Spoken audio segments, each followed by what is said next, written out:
Greg, crystal ball, where do you think the biggest opportunities are gonna emerge?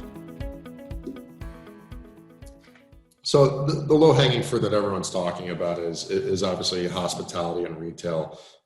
Retail was already suffering before this.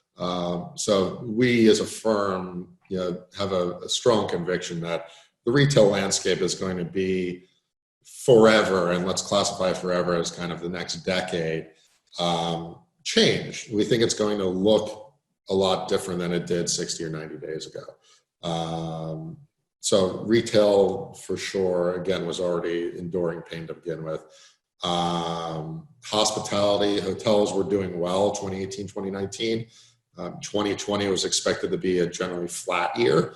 They got crushed, and they're going to continue to get crushed because they sell by the day. They don't have a 10-year credit tenant. They're selling by the day, and there's going to be a lot of pain there, and that's going to take time to get back. There's not this V-shaped, recovery snap in hospitality, in our opinion. Again, on a macro level. On a micro level, certain hotels are going to do better than others in terms of, resorts, because people will be, wanting to get out of the house. Maybe drive-to destinations will do better than they did historically because people don't want to travel, or people aren't going on cruise ships necessarily. So hospitality is going to endure a lot of pain, in our opinion.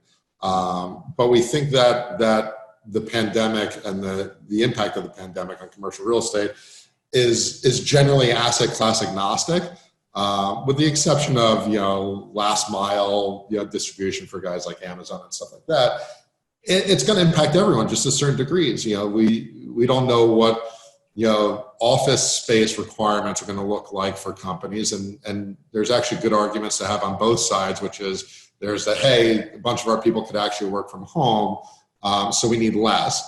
And the counter argument to that is, well, actually, if you're going to have office space, you need more of it because you got to space people out. They can't be. You need more per person, exactly. Yeah, this whole thing about communal and everyone being on top of each other is going to look very different on the back end of this thing. So, office is going to see some changes, and we're going to adapt. We're an adaptive society.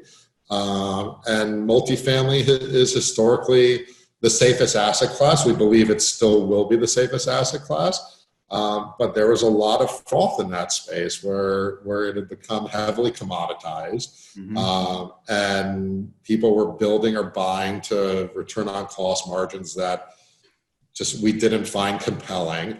And it doesn't take much. It takes a blip on the radar, not even a pandemic, to basically, eviscerate a lot of equity from that stuff. If there's, 50 or 75 basis point movement in cap rate, and there's no rent growth, or there's rent contraction by 10%, the equity is worth zero.